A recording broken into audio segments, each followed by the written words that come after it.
welcome in a little later in the week edition than usual with a lot of travel for the Squatch as I'm covering the Michigan Open in beautiful Grand Traverse, Michigan. But welcome to the Sports Edge powered by SportsHandicapper.com. How about the proprietor of SportsHandicapper.com, Sealy McNeely? Good day, great shirt, awful shirt.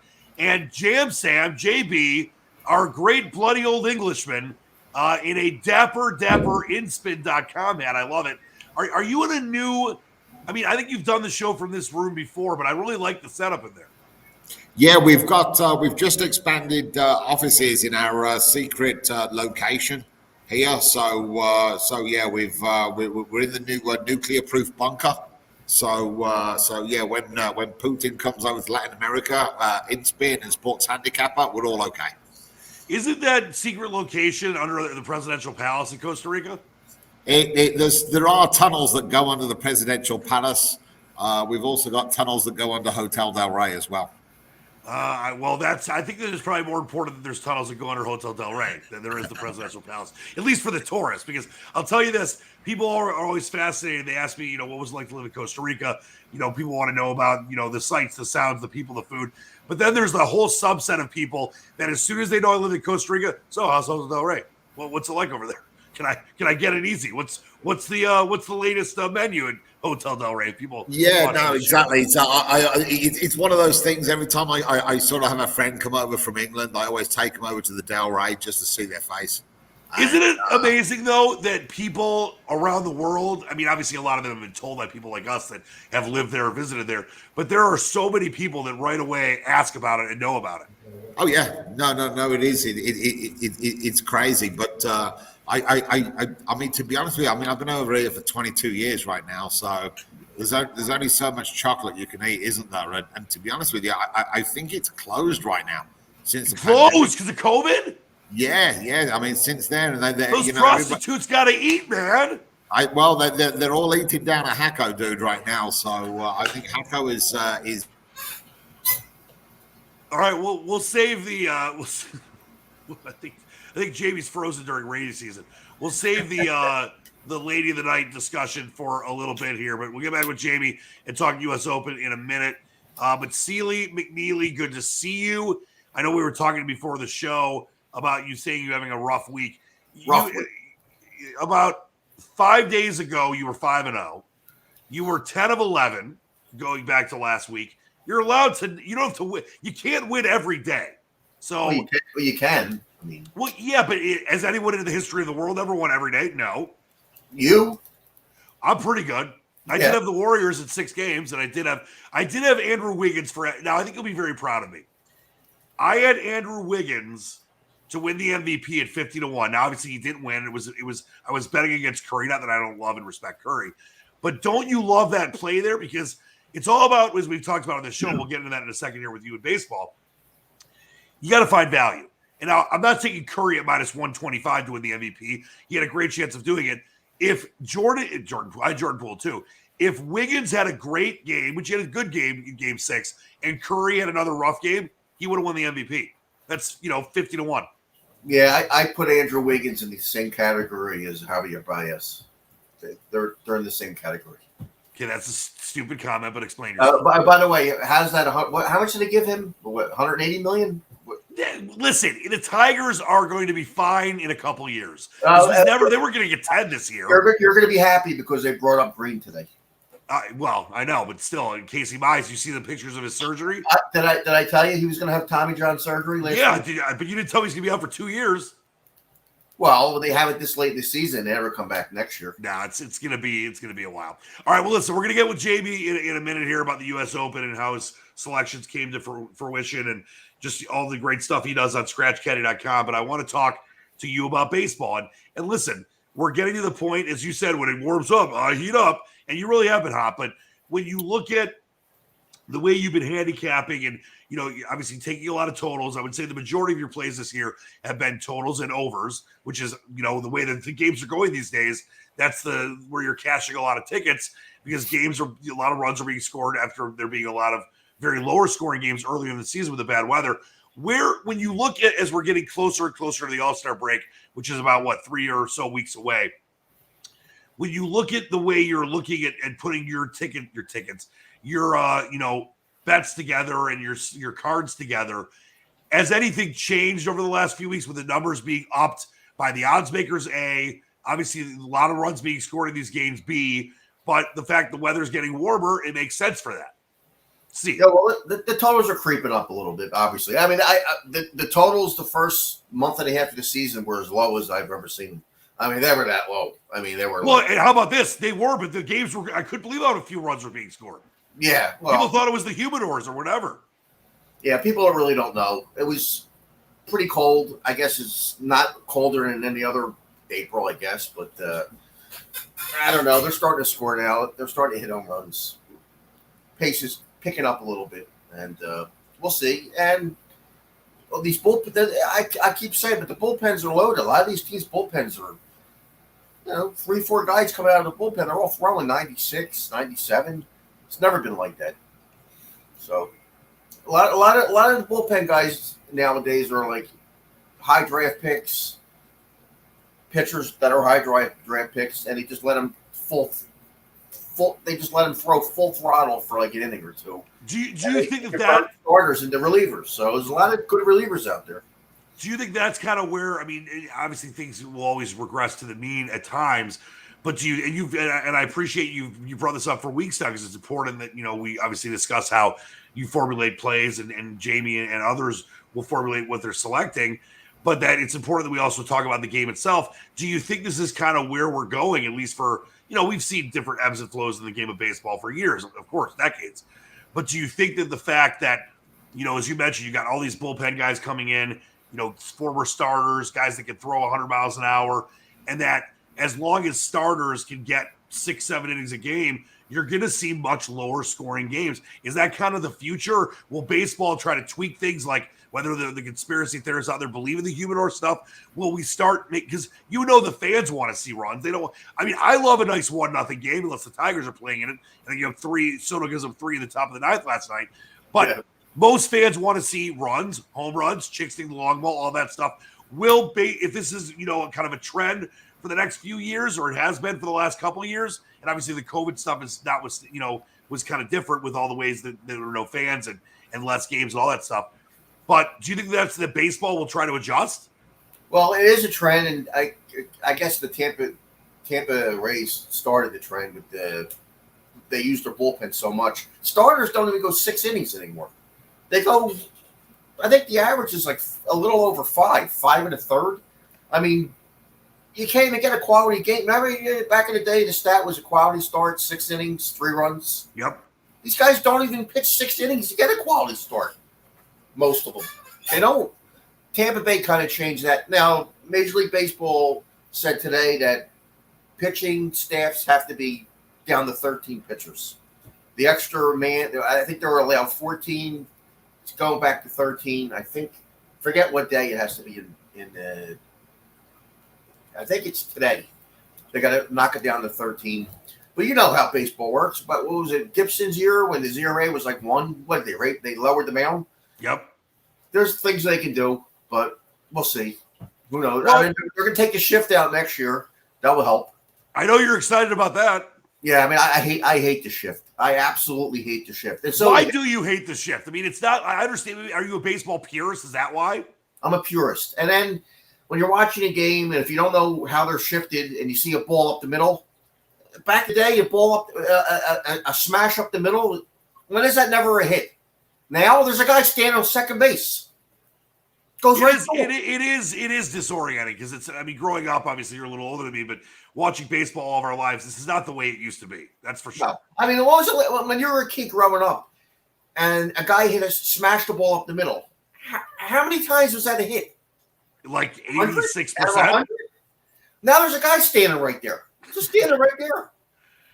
I think listen, you're speaking truth to power. There's a lot of people that out there that are watching that feel the same way as you do, that are glad the shift's going away. That I think there's people out there that are upset that the DH is now universal, but that other things about baseball that they got rid of the 7-inning doubleheader thing, the runner on second base starting in the extra innings is still there. But I think they're going to get rid of that next year. And I mean, you always want to. I mean, look at golf because of equipment and because of the way that they've, and we'll talk with Jay about this too. The way they've, tweaked courses. You have to grow a sport. You have to grow with the times. But it doesn't mean you have to get so far away from the principles and just where the sport came from that it's unrecognizable. I mean, I think football's done a good job. They've made tweaks here and there, but it still looks like football. Same with basketball. Baseball at times has looked pretty weird, Seal. I know it's the oldest game in of the major pro sports. Well, hockey is very close, but baseball's definitely been going on longer. It's okay to make moves and differences to bring your game forward, but you can't change everything. No, and the guy on second base in extra innings. I mean, God forbid you have under. I mean, you know how many runs they score in these games. These games are great. The top of the 10th, team scores. Bottom of the 10th, you got a man on second base with no outs. If you're if you're halfway decent, you're going to score. So then you get tied up again, and then they keep going, and sometimes you get like 8 runs in extra innings. Yeah, there was. I'm forgetting the game. It's too bad we didn't have the over on this game. There was a game that was going to go super under the total. In the 11th inning, both teams scored 3 runs, and it went over. And then how about this? I had the Yankees. I think it's been 2 weeks now. If you remember that Yankees game against the freaking Cubs, they went 13. The Yankees had, I think, 37 straight base runners that didn't go home. The Yankees had first, second, and third. They had all these different options with nobody out in extras. It did score runs. They finally got one. I believe it was the 13th inning. But for the most part, you're right. It's like you get these runners on second base with no outs. It's like a 70% play if you do, a lot of times if you bunt the guy over or whatever. And it's not baseball. That seems like a little league rule. Yeah, no, I agree. And God forbid, if Major League Baseball takes the umpire away from calling balls and strikes, then they completely ruin the game. Well, if they ever do that, I'm not going to give up because I'll never give up. I mean, they're doing it in some minor leagues. Yes, but they can never go to robot umps in Major League Baseball, ever. It would just – they better not. Have to have a human element. Have to. But I like asking you this every week before we talk about some of the thoughts and your plays for later tonight. We're recording here on a Friday afternoon. As we lead and get closer to the All-Star break, and unfortunately for big sports fans like us, closer to only being baseball until football in about 87 days or so, any teams, that are standing out to you since we talked last week, any players that are standing out to you? Because, I watch a lot of baseball. You watch more than anyone I know. You're that, Jamie's got the new compound in Costa Rica. You're in the SEAL compound with a fish tank. They keep you company while you're up at 4 a.m, getting ready for baseball games and then watching them all night. Anything that's standing out to you in the last week or so, teams or players wise? Let's think about it. Any young players? Because whenever we talk, you always have a guy. You bring up a guy or two to me that you've been looking at. Nothing recently hitters wise. I haven't seen anything. There'll be some guy. The shortstop for the Pirates is going to come up soon. O'Neal Cruz. Everybody loves him. We'll see what he does. I don't know why they haven't brought him up yet. I mean, that team's so exciting. The Pirates. Oh, they're one of the most exciting teams in the history of baseball. What they're waiting for to bring him up, I have no idea. I mean, he got his service time in the minors. I don't know why they haven't brought him up. I tell you, it's a shame the Twins. I like that Royce Lewis, but he tore his ACL again this year. Yep. 2 times. Twins, by the way, still leading the AL Central, but all of a sudden, somehow, the Cleveland Guardians are on their heels. The White Sox, the Tigers, they just swept them. The Tigers are one of the few totally La Russa-proof teams. We're probably going to fire La Russa for all the mistakes he's made. But the White Sox are only 5 games behind the Twins. The Guardians are 2 games behind the Twins. That's a very weird division we have in the AL Central. Cleveland's a weird team. Their lineup kind of stinks, but they score enough runs. Yeah, they're plus 38 run differential. Yeah. Another team I wanted to ask you about, and we've brought them up before, is the Padres. They lead the NL West over the Dodgers and Giants.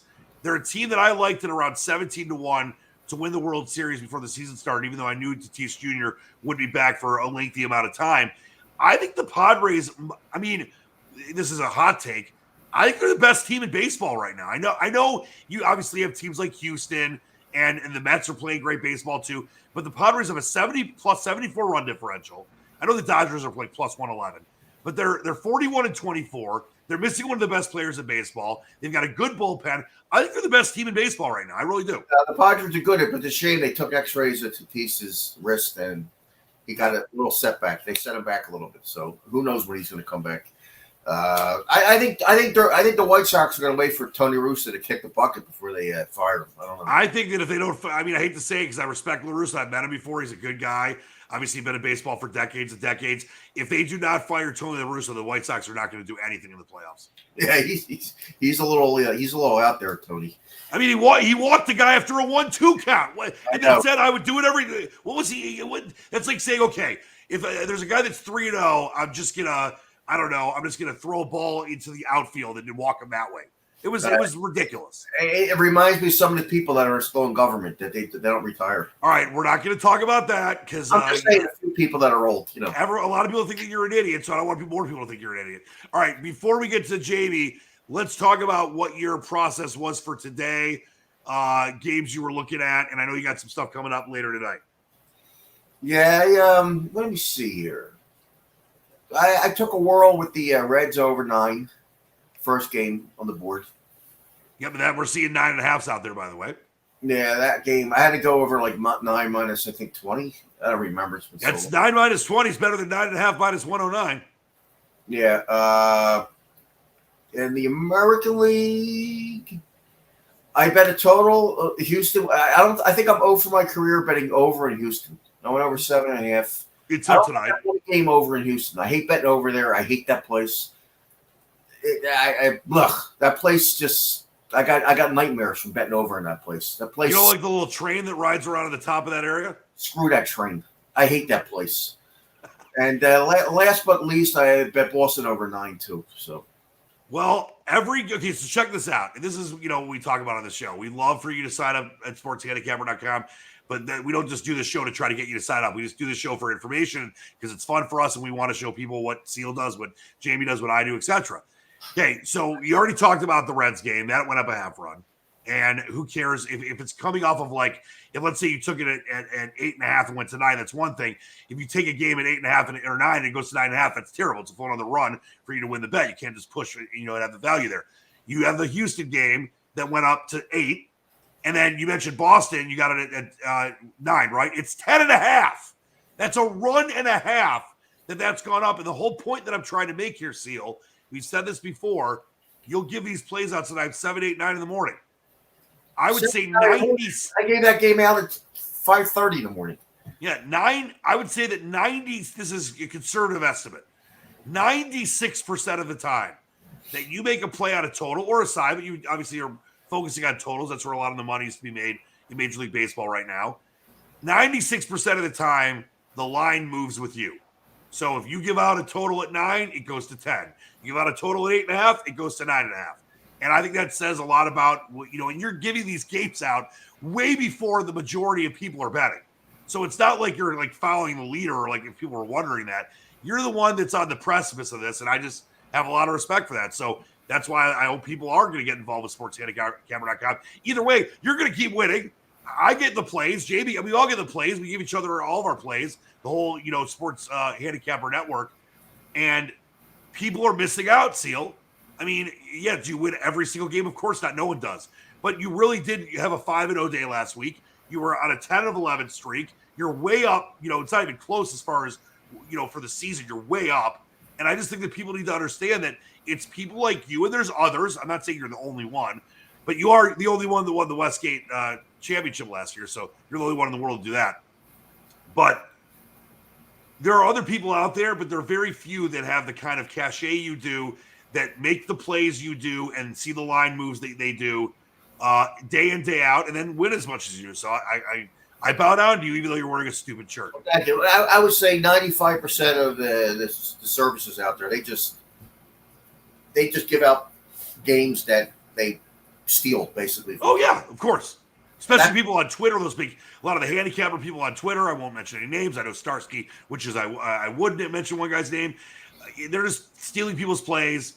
They make it seem like they know what they're doing. They're not. They don't know what they're doing. They're not someone like you that actually. The difference is they steal people's plays, and somebody bets over 9, and they give out over 9.5. 3 hours later, right? Where are you going? Big deal. I mean, so they need the king of the seals. All right, you stick around, my friend. Let's get to Jamie. What's up? What's that? I said I'll stick around. You got to feed the fish. Let's get to Jamie, the bloody old Englishman, and Jamie. By the way, before we get into the U.S. Open here, one of the great Dan, can I just ask you something? maybe. What is the problem with getting rid of the umpire in baseball? See, this is a very, very English take.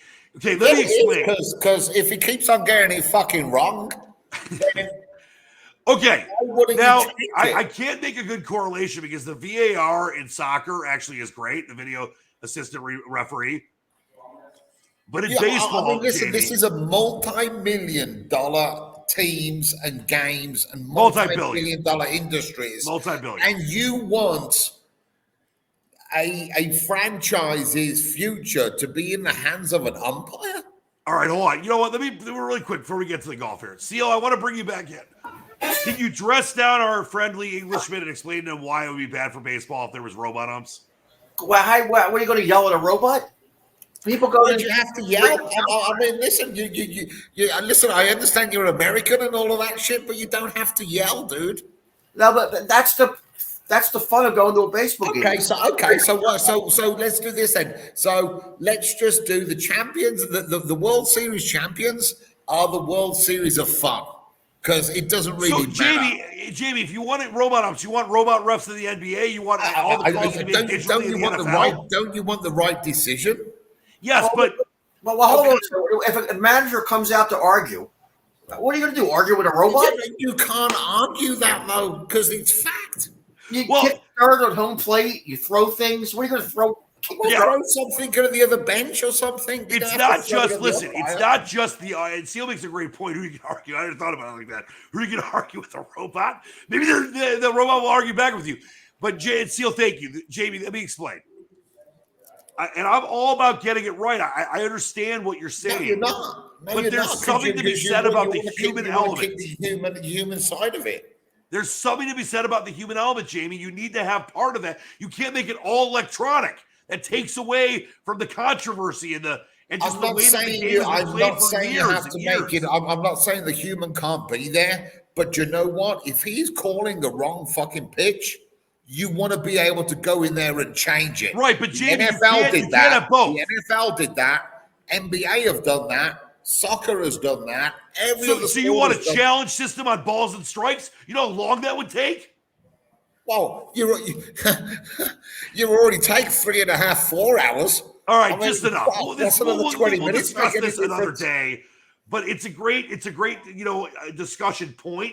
But you can't have both. If you said you can still have a human there, if there's a robot up, there's not going to be a human. Like they wouldn't have the ability to make a different call. No, it would all be the computer. You know what? You've got somebody there that can override a wrong fucking call. Wasn't that then you have to have a challenge system like they have in the NFL?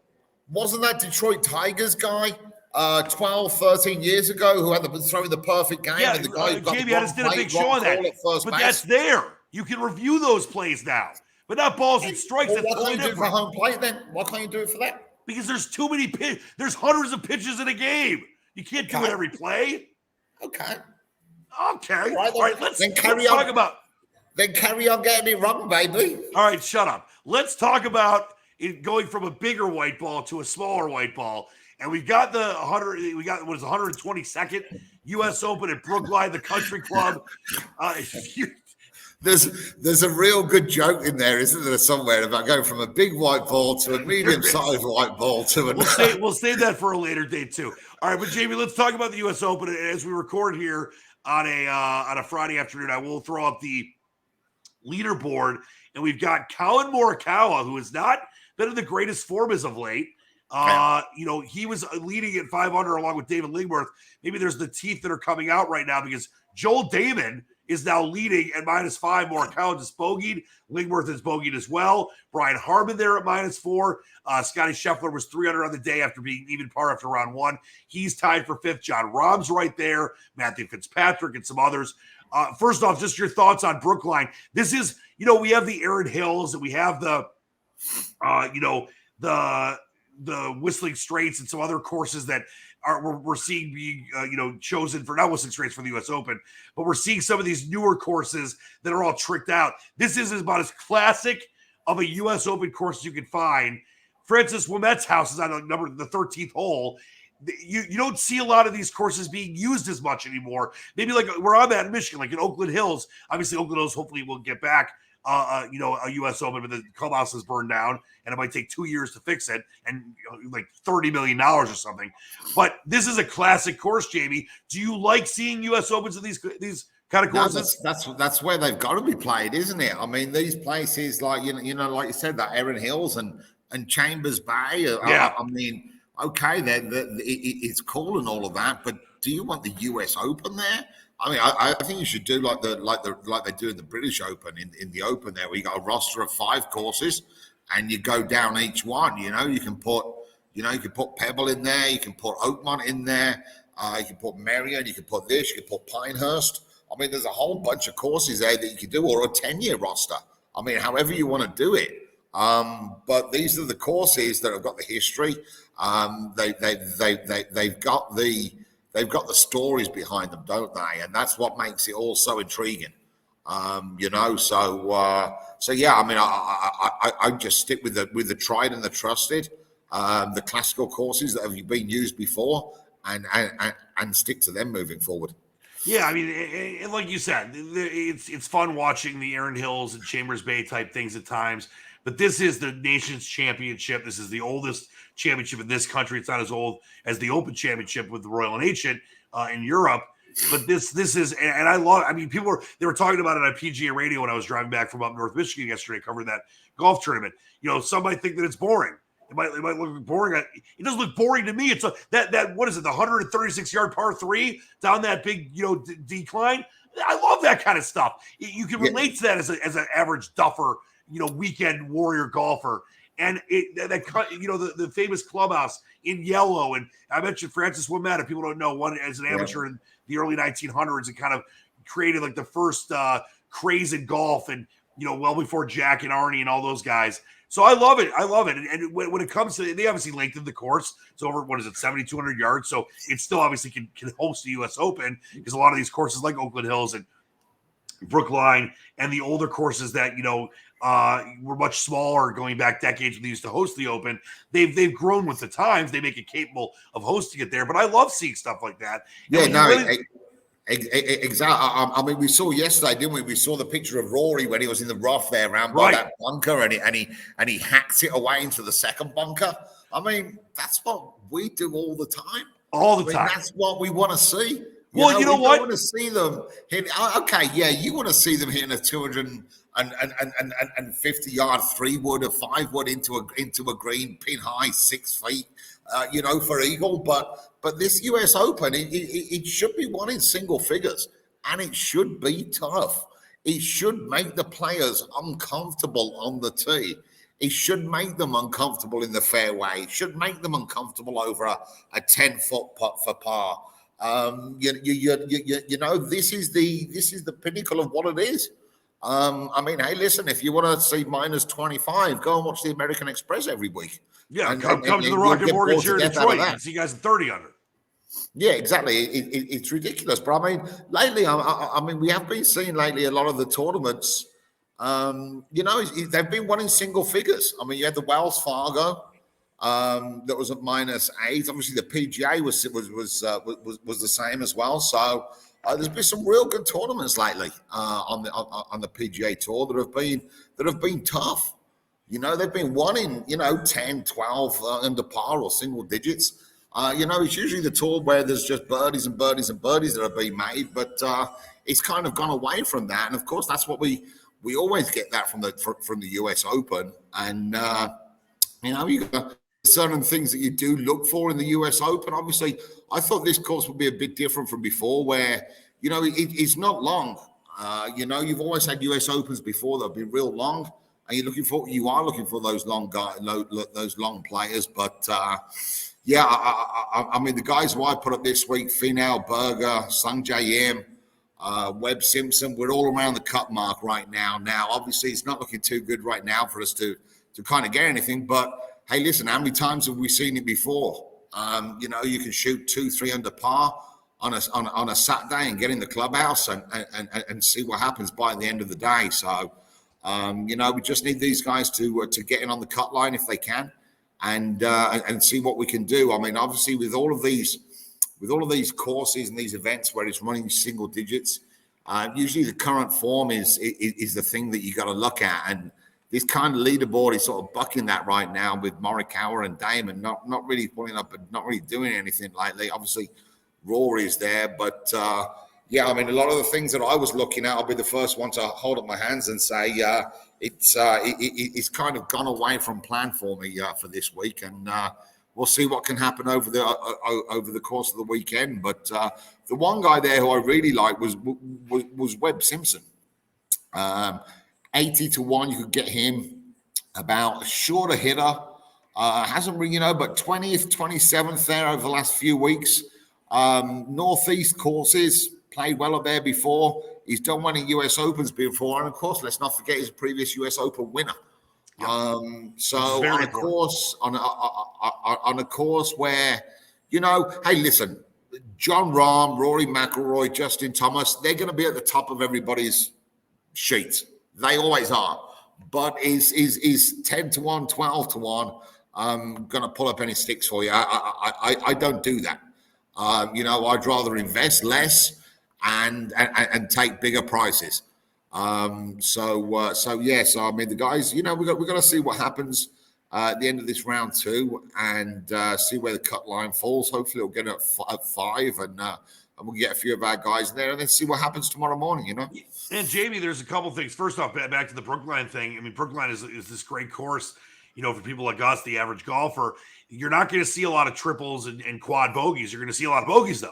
I mean, yeah. You're not going to see 7s, 8s, and 9s, but a lot of players are going to get bogey after bogey, and it's about just staying alive. Didn't Victor Hovland today get 9 out of the last 11 holes with bogeys? Yep, and that's what that does is, I mean, obviously it rewards you for obviously hitting the good shots like it should, but it's not going to kill you for hitting a bad shot, but it's going to penalize you, and that's the way it should be in a U.S. Open.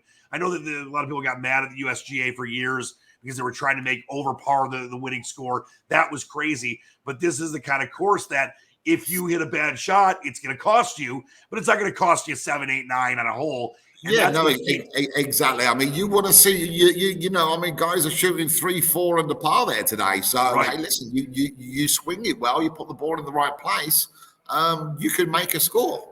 If you don't, you're not going to make a score. And that's kind of all you want, isn't it? It's like a strike's a strike and a ball's a ball. But, you can't get that right in baseball. You can't get it right. Shut up and get off the baseball tip. But I'll tell you this, the projected cut line right now, as you were talking about just making the cut, with guys, that you had selected before the Open, obviously Webb Simpson being one of them. It's right now, it's as we're here on a Friday afternoon, +3. The leaders are -4, -5. I mean, if you're less than 10 strokes off the lead, obviously it's going to be tough if you're 10 off the lead.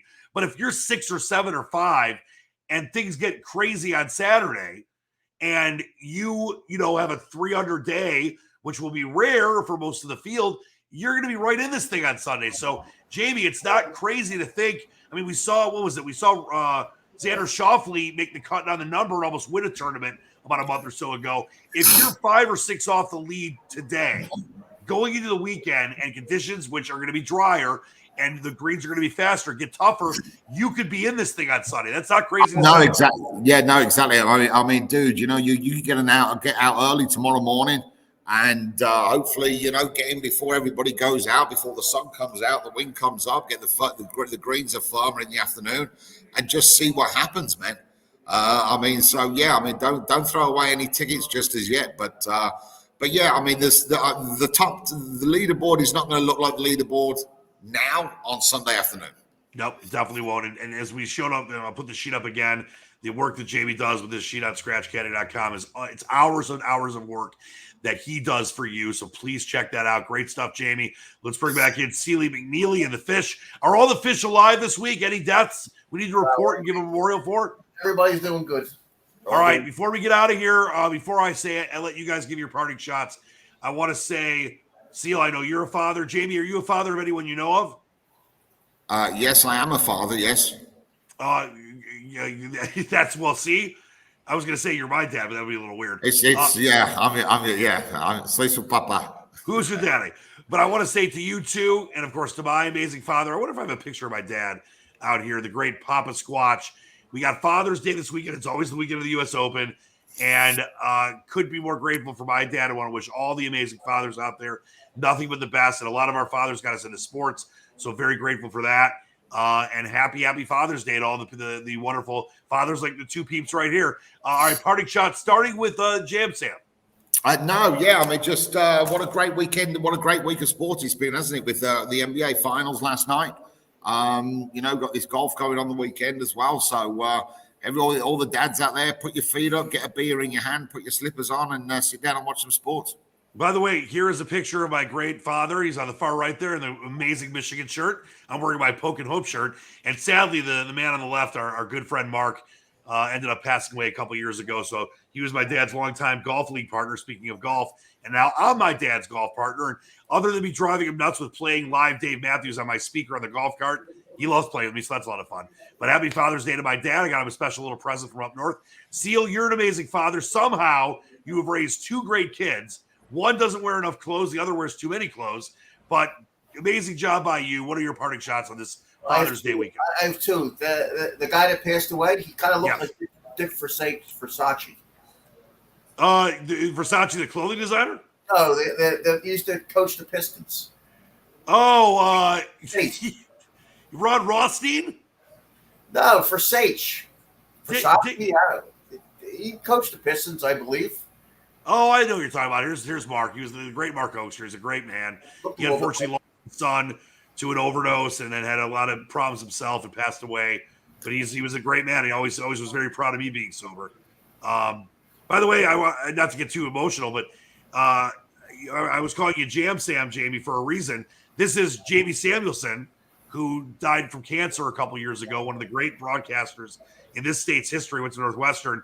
And I give you that nickname in his honor because he was one of my favorite guys. I know it's JB and Jamie, blah, blah, but that's why I'm calling you Jam Sam because you call me anything you want, dude. I've been called far worse. No, it's I called you that in honor of a great friend of mine. All right, Seal, what do you got? My parting shot is anybody out there knows where to get tampons. I can't find them. Yes, go to Mexico. Good idea. There you go. Anything else? Anything more of merit than that? No, people are fleeing to Mexico to get baby formula and tampons. What are your plans for Father's Day? I think Mexico might have to build a wall to keep us out. Probably. That's what happened in the movie Day After Tomorrow. Everyone's running to the Mexican border because it was warmer down there. What are your plans? Are you doing any cheesesteaks or big fillets for Father's Day? What's the plan? I haven't decided yet. We'll see. You got a couple days. Hurry up. I'll decide on Sunday morning. All right, I'm taking my dad. We're golfing, we're barbecuing, and watching the U.S. Open. So I'll be thinking of both of you guys as well. Two amazing fathers. Great work as always for Jamie, for Seal. Happy Father's Day. Starsky will be back soon. Sideburns, who's also a father, want to wish him and Starsky the best. They've done a great job raising their kids. And once again, to my amazing father, the Doc Squatch, Harold Leach. We love you. You're the best. He's definitely my hero. Until next time, for Jamie, for Seal, for all of us, please check out sportshandicapper.com. Seal's been on top of his stuff for such a long time, especially now during baseball season. Jamie's stuff is at scratchcaddy.com. You see it right there. This has been the Sports Edge powered by sportshandicapper.com. Until next time, keep reaching for the stars. Believe in the dream. Dan Leach, the Squatch, for Jamie and Seal. Out of here. Bye-bye.